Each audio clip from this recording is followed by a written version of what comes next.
So guys, welcome back to the channel. Today I'll be showing you how to create an error workflow.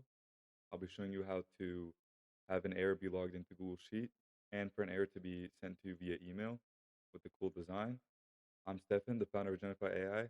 At Genify AI, we create custom AI solutions for businesses.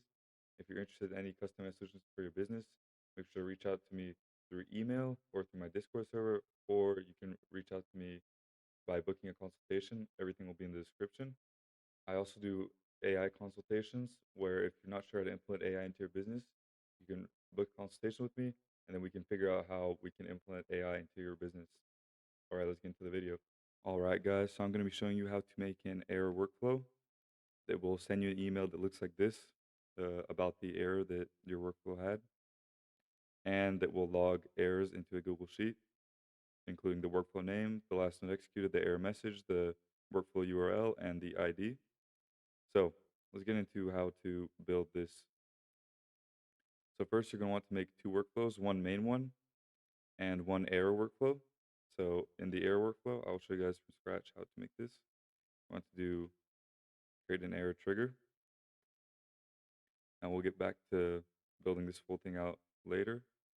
So in the main one, uh, a error workflow will not trigger if you manually execute a workflow. It has to be something that triggers automatically, which means your workflow has to be active, and you have to have a trigger, let's say a trigger that happens when someone sends you an email or when something happens in Slack or when there's a database update.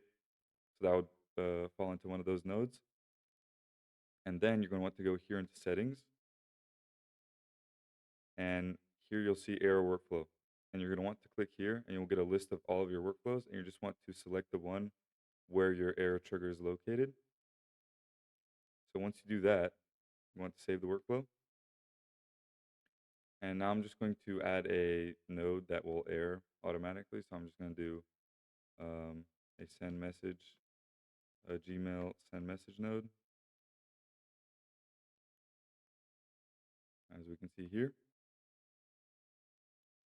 I'm just going to put a fake email, well, incomplete email, so it errors, that. And then here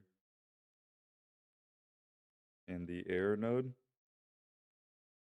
we want to pass through certain information. Now, you might be asking, how do I get that information if there's no error? So you can just click here, execute workflow, and execute the error trigger, and you'll see what information it actually passes through. So first, you're going to want to put a Google Sheet. I prefer Google Sheets. You can put any type of a database you want, or even Telegram, like anything you want. Then here I'm going to put my errors document, sheet 1. I'm going to match ID.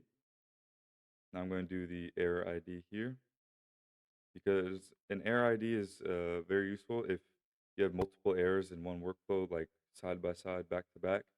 Then you can like differentiate which one is which error is connected to which ID. Then you want to do a URL here, so you can just easily click into that workflow without having to look around and guess. And then here we're going to do the error message, and then the last node executed, and then the workflow name. So let's test the step real quick. There we go. It added to the error workflow. Now we're going to want to add a email node here. I'm going to do Gmail, send a message, and I'm going to email myself. So this too isn't going to be a variable here, because I know it's always going to be emailing me. I'm going to do subject, I'm going to do new error in, I'm going to do the workflow name.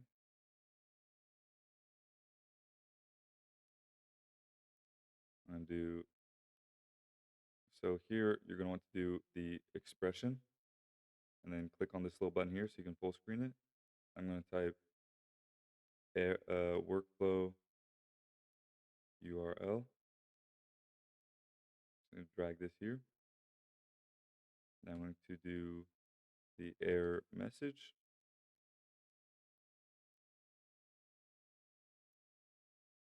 And then I'm going to do the last node executed,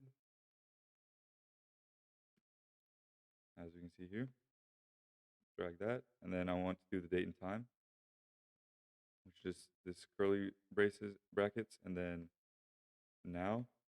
You just type in $ now in the curly brackets. I'm going to do time and date here. There we go.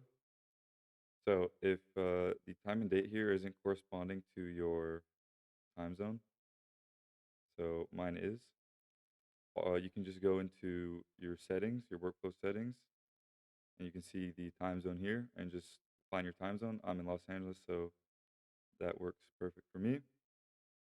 Now we have the error workflow set up. So let's test this thing out.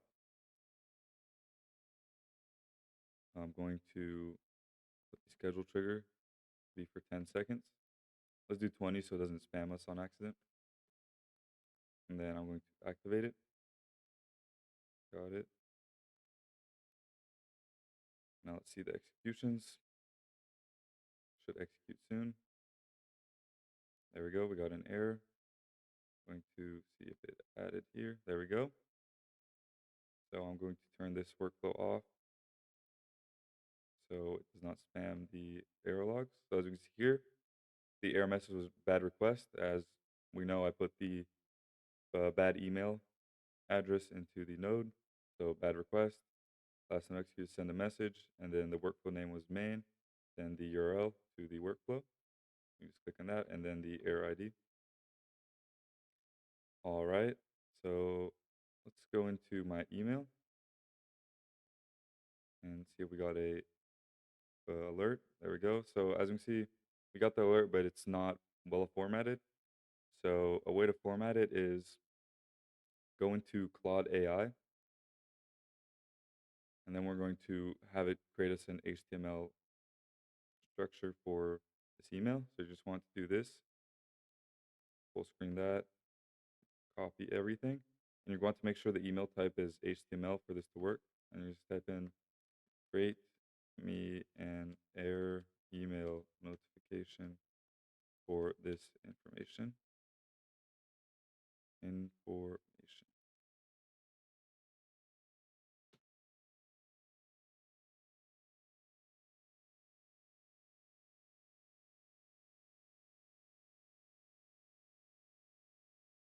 As you can see, it's coding the HTML.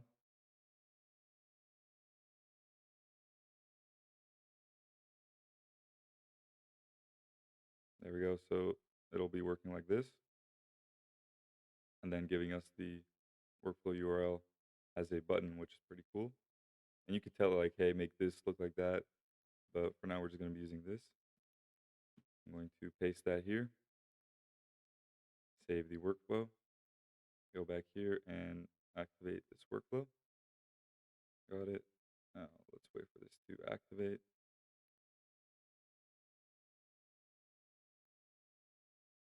There we go. Turn this one off. Got the error here. And let's see the error message we got. Awesome. Look at this. We got the last time execute, the error message, the time and date, and then view workflow details. We can click that, and it will open the actual executions. As you can see here, to open that execution that errored. You can see, okay, bad request. It corresponds with this, and it was in the send a message. So you could rename the node, and then it'll give it that name in the last node executed. You can put it like Gmail node or whatever if you want more in-depth like error handling. So yeah, that's basically how to create an error workflow. And really, the sky's the limit with these type of workflows. You can have it be connected to a separate workflow that is actually just a copy of the main one. So it tries with, let's say you have an AI agent that's using the Open Router AI tool, and that errors, then you have another one that triggers after the error trigger that has, let's say, the Google Gemini node as a backup, and then responds to the user or does whatever it's supposed to do. You could have multiple workflows connected to multiple error trigger workflows. Really, the sky's the limit. So yeah, that wraps up this tutorial. If this helped you out, make sure to like and subscribe and leave a comment for what video you want me to upload next. And if you want to download to these two workflows, you can find the download in my Discord server, which will be linked in the description. And if you need a custom AI solution for your business, make sure to reach out to me through email or book a consultation. Everything will be linked in the description. You can also message me through Discord if you would like to do that, and we can get some project going. I would love to work with you guys, and see you guys in the next video.